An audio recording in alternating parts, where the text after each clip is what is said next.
नमस्कार, मैं कंचन विश्वास नव शारदा पब्लिक स्कूल से। आज हम करेंगे +1 क्लास का हिस्ट्री का दूसरा अध्याय लेखन कला और शहरी जीवन, जिसके अंदर मेसोपोटामिया का वर्णन जो है वो किया गया है। शहरी जीवन की शुरुआत ही मेसोपोटामिया से मानी जाती है और मेसोपोटामिया को शहरी जीवन का जन्मदाता भी माना जाता है। अब हम करेंगे मेसोपोटामिया के विषय में कि क्या है मेसोपोटामिया। मेसोपोटामिया जो है वो 2 शब्दों से मिलकर बना है। पहला शब्द है मेसो और दूसरा शब्द है पोटामिया। ये दोनों ही यूनानी भाषा के शब्द हैं और जिसका अर्थ है मध्य। मेसो का अर्थ है मध्य और पोटामिया का अर्थ है नदी, यानी कि नदियों के बीच में, जो 2 नदियों के बीच में जो शहर या बसा हुआ है उसको मेसोपोटामिया कहा जाता है। और अब जो है वो ईरान और इराक के इलाके हैं, जिसको पहले मेसोपोटामिया कहा जाता था। दोआब क्या होता है? 2 नदियों के बीच का जो स्थान होता है वो दोआब होता है। वहाँ पर नदियाँ अपनी मिट्टी छोड़ती हैं और वो मिट्टी छोड़ने के कारण वो जो दोआब होता है, वो जो स्थान होता है, वो बहुत ही उपजाऊ बन जाता है। मेसोपोटामिया को संयुक्त सभ्यता भी कहा गया है। मेसोपोटामिया की जो सभ्यता है उसको संयुक्त सभ्यता भी कहा गया है। क्यों कहा गया है संयुक्त सभ्यता? क्योंकि इसके अंदर सुमेरियन सभ्यता भी है, बेबीलोन सभ्यता भी है और बेबीलोन अकारियन सभ्यता जिसको कहा जाता है, और सीरियल सभ्यता भी है। जो हमारा भारत है उसके पश्चिम भाग में इराक और ईरान जो पाकिस्तान के पास जो हैं वो पड़ते हैं, और वहीं पर ये 2 नदियां हैं। कौन कौन सी 2 नदियां हैं? दजला और फरात। उन नदियों के बीच के स्थान पर, दोआब पर, मेसोपोटामिया सभ्यता को जो है वो खोजा गया है। अब मेसोपोटामिया की जो खोज है वो सबसे पहले 1840 के दशक में हुई थी और वहाँ के जो स्थल हैं वहाँ पर उत्खनन मतलब खुदाई का कार्य जो था वो दशकों वर्षों तक चलता रहा, और भारत में ऐसा कोई भी स्थल नहीं है जहाँ पर इतने लंबे अरसों तक खुदाई का कार्य जो है वो चला हो। और इसके फलस्वरूप क्या हुआ? वहाँ पर इमारतें, मूर्तियाँ, आभूषण, कब्रें, औजार, मुद्राएं जो हैं वो मिली, और इनके साथ साथ लिखित दस्तावेज जो हैं वो भी मिले हैं। और ऐसा माना जाता है कि जो ओल्ड टेस्टामेंट है, जो बाइबल में ओल्ड टेस्टामेंट है, उस बुक उससे ही जो है उससे इसको जोड़ा जाता है और ये कहा जाता है कि उसके अंदर लिखित है कि सुमेर ईंटों से बना कोई शहर है। तो उसी के अनुसार ही इसको खोजा गया, और यूरोप के यात्री जो हैं वो इसे अपने पूर्वजों की भूमि मानते हैं। किसे अपनी भूमि मानते हैं? मेसोपोटामिया की जो भूमि है उसे जो यूरोप के यात्री हैं वो अपनी भूमि मानते हैं।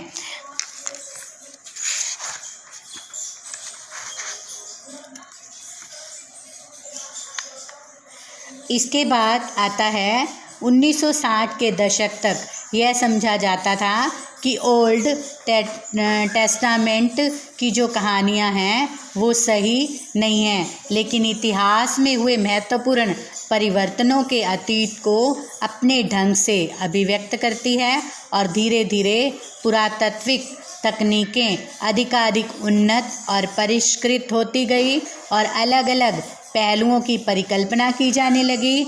बाइबल की कहानियों की सच्चाई को प्रमाणित करने का प्रयास किया जाने लगा और उसके अनुसार पर जो है चर्चा होने लगी, और अधिकांश इन प्रवृत्ति अध्ययनों पर आधारित किया गया। जैसे खोजें अलग से अलग होती जाती हैं, जैसे धीरे धीरे जो है तथ्यों को खोजा जाता है तो वो धीरे धीरे तथ्यों की जो सब सच्चाई होती है वो सामने आना जो है वो स्टार्ट हो जाती है। फिर मेसोपोटामिया और उसका भूगोल कैसा था। अब इसकी भूगोलिक विविधता जो थी वो कैसी थी। जैसे हम किसी भी क्षेत्र को जब देखते हैं तो उसको 4 भागों में जो है विभाजित कर लेते हैं, 4 दिशाएं जो उसकी मानी जाती हैं। जैसे हम उत्तर, दक्षिण, पूर्व और पश्चिम। तो जो मेसोपोटामिया का स्थान था उसका जो पूर्वोत्तर भाग था वो पर्वत श्रृंखला होने के कारण वो वृक्षों से आच्छादित था, यानी कि वहाँ पर बहुत अधिक वृक्ष पाए जाते थे और ऐसा माना जाता है कि वहाँ पर जो है फसलें भी प्राप्त होती थी, क्योंकि वृक्षों के कारण, पहाड़ों पर्वतों के कारण वहाँ पर जो है नदियाँ भी थी और वहाँ की फसल के लिए पर्याप्त वर्षा भी हो जाती थी, जिसके कारण ऐसा माना जाता है कि वहाँ पर 7000 से 6000 ईसा पूर्व के बीच जो कृषि थी वो शुरू हो गई थी और वहाँ पर स्टेपी घास पाई जाती थी उसके मैदानों में, जो पशुपालन के लिए जो आजीविका का साधन थी। और वहाँ पर छोटी छोटी झाड़ियाँ घास से जो भेड़ बकरियाँ थी वो अपना भरण पोषण जो थी वो कर लेती थी। उसके बाद जैसे इसमें आता है कि जो फरात नदी जो इसका दक्षिणी भाग था वो रेगिस्तान था, रेगिस्तान है और था भी। और यहाँ पर जो है प्रमाण मिलते हैं कि यहाँ पर जैसे, क्योंकि यहाँ पर 2 नदियाँ थी, जो कौन कौन सी थी, दजला और फरात नदियाँ, वो उत्तरी पहाड़ों से निकलकर अपने साथ बारीक मिट्टी के कण जो है वो ले आती थी और ये जो है दक्षिण भाग में आने के बाद जो है अनेक धाराओं में बढ़ जाती थी, जिसके कारण कभी कभी वहाँ बाढ़ आने से वो अपने साथ जो है बहुत उपजाऊ मिट्टी ले आती थी। तो वहाँ पर गेहूँ, जो मटर, मैसूर की खेतों की सिंचाई जो करके वहाँ पर इन फसलों को अच्छा जो है प्राप्त किया जा सकता था। और पूर्वोत्तरी मैदानों में, पहाड़ों के ढलानों में, जैसे मैंने आपको पहले भी बताया कि जो स्टेपी घास थी वो भेड़ बकरियों का खूब भरण पोषण जो है वो करती थी। उसके बाद इसका नेक्स्ट पॉइंट जो आता है वो है शहरीकरण का महत्व। अब जैसे जैसे उन्नति होती है, जैसे पहले जैसे यहाँ पर है कि नदियों का महत्व, हम सब उससे पहले शहरीकरण के महत्व से पहले हम जानेंगे नदियों का महत्व, कि नदियों का क्या महत्व होता है। नदियाँ जो होती हैं, जैसे हमने सभ्यताओं के बारे में पढ़ा, जैसे आपने छोटी क्लासेस में हड़प्पा सभ्यता के बारे में पढ़ा होगा, सिंधु घाटी की सभ्यता भी उसे ही कहा जाता है, उसके बारे में भी पढ़ा होगा। अब जैसे आप मेसोपोटामिया की सभ्यता के बारे में भी पढ़ रहे हो, तो यहाँ पर भी दिखाया गया कि ये दोनों जो मेसोपोटामिया की जो सभ्यता है वो दजला और फरात नदी के जो है किनारों पर इसकी खोज की गई है और वहीं पर ही इसको खोजा गया है। तो ऐसे ही सिंधु घाटी की सभ्यता को भी सिंधु, रावी, सरस्वती नदी जो है उनके किनारों पर ही खोजा गया है, यानी कि उस समय के दौरान नदियों का महत्व था। क्यों था नदियों का महत्व? क्योंकि नदियाँ जो हैं अपने साथ मिट्टी, कंकर, पत्थर जो है वो अपने साथ लाती हैं। वो मिट्टी जो है वो धीरे धीरे जैसे गाद के रूप में जमा हो जाती है, यानी कि जैसे हमें जो साक्ष्य मिले हैं मेसोपोटामिया के या फिर जैसे हड़प्पा सभ्यता के, तो वहाँ पर हमें ये मिला है कि ईंटों के जो थे वो घर बने हुए होते थे। तो कच्चे पहले घर जो थे वो कच्चे बनाए जाते थे, फिर धीरे धीरे जैसे आदि मानव स्थिर होने लगा था तो धीरे धीरे वो उन्नति भी करने लगा, उसे ज्ञान भी होने लगा, आग का आविष्कार भी हो चुका था, तो वो ईंटों को पकाने भी लगा, जिसके कारण क्या हुआ कि नदियों की जो गाद थी, जो गीली मिट्टी थी, उससे वो ईंटों को बनाता था और अपने घरों को वहीं आसपास जो है वो बसा लेता था।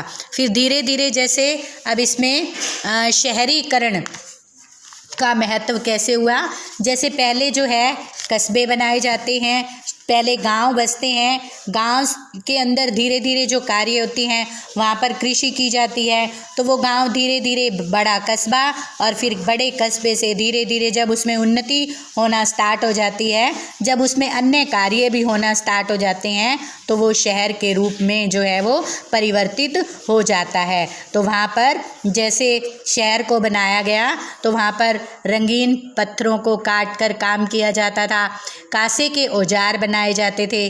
जैसे मेसोपोटामिया की प्राचीनतम नगरों का निर्माण जो है वो कांस्य युग यानी कि लगभग 3000 ईसा पूर्व में शुरू हो गया था और कांसा, तांबे और रागे के मिश्रण से बनता है। कांसा जो है वो किस किस के मिश्रण से बनता है? तांबे और रागे के मिश्रण से बनता है। और कांसे के इस्तेमाल का मतलब है कि ये धातुएं दूर दूर से मंगाई जाती थी। बढ़ई का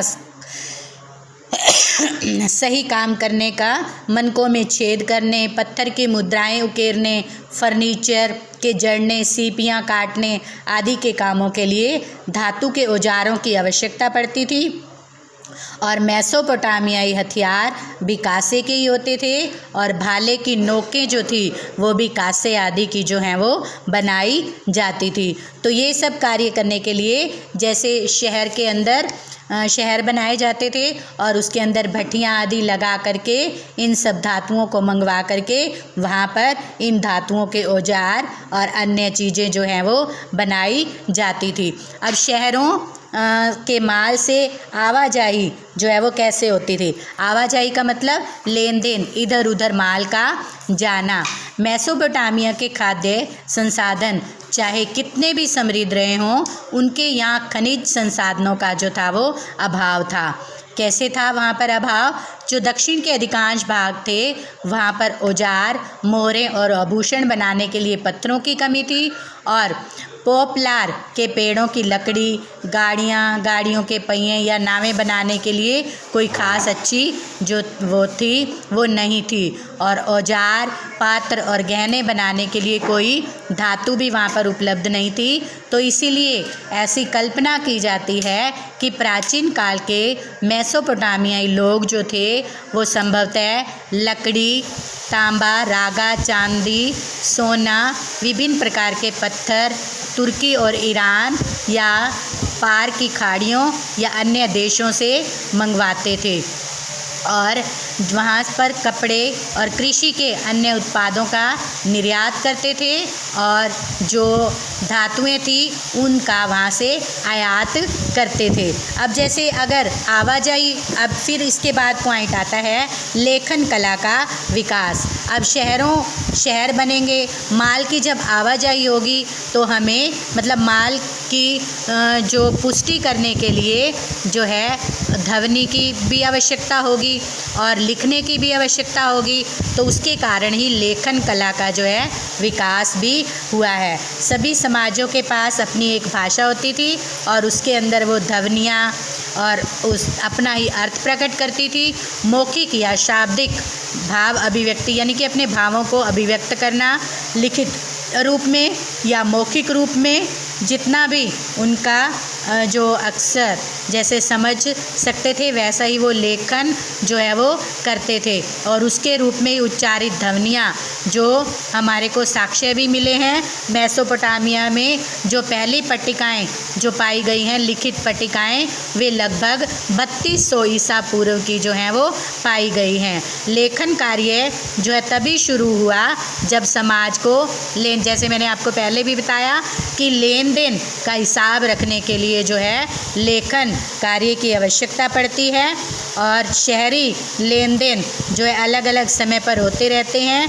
तो सौदा करने के लिए, माल लेने या देने के लिए लेखन कार्यों की आवश्यकता होती है। तो इसीलिए ही वो पट्टिकाएँ लिखी गई और लेखन कार्य का विकास हुआ।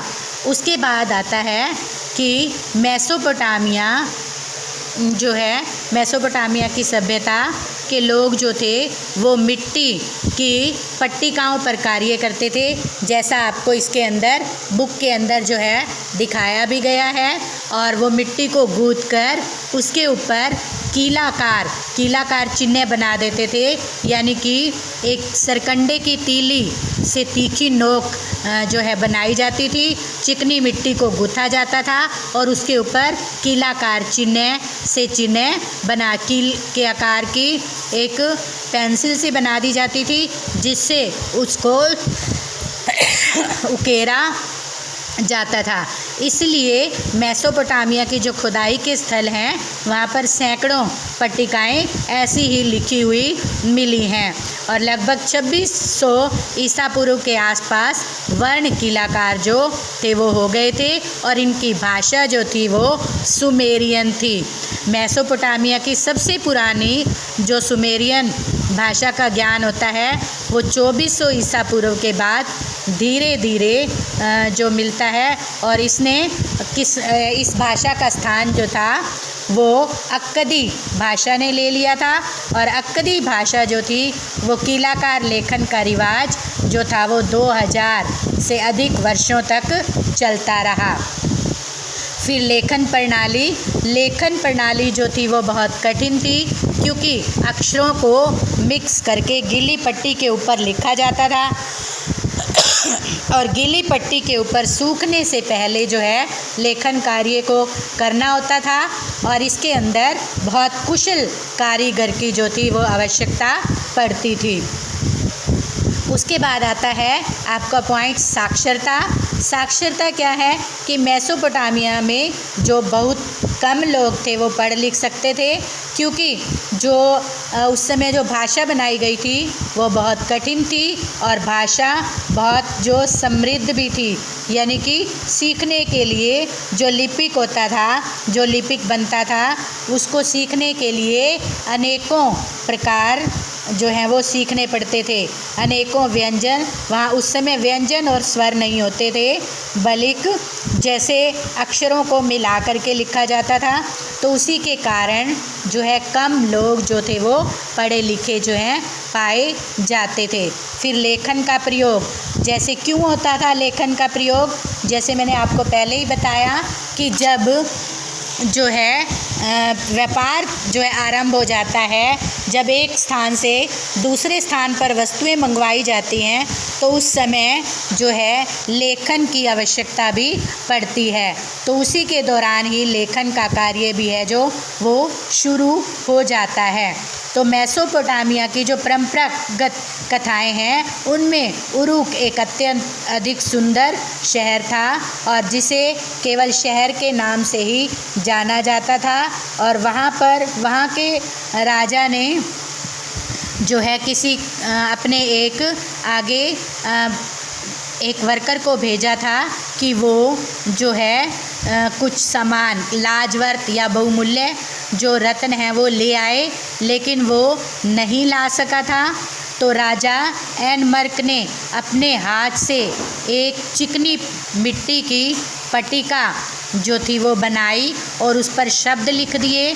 उन दिनों मिट्टी के शब्द लिखने का रिवाज जो था वो नहीं था और जब लिखी हुई पट्टिका दूत ने अर्टा के शासक के हाथों में दी तो उसने उसकी जांच की और उच्चारित जो कील शब्द यानी कीलाकार जो शब्द थे उसे देखते ही उसकी त्योरियां जो थी वो चढ़ गई और इस घटना को शाब्दिक रूप में सत्य नहीं भी माना जाता और कई जगह सत्य माना भी जाता है। तो यानी कि दूर दूर तक जो सामान भेजा जाता था तो उनके ऊपर जैसे जो मुद्राएं थी वो अंकित की जाती थी और पट्टिकाएं जो है वो भी जो है भेजी जाती थी। तो मेसोपोटामिया की जो शहरी संस्कृति की उत्कृष्टता की झलक इसमें देखने को मिलती है। धन्यवाद।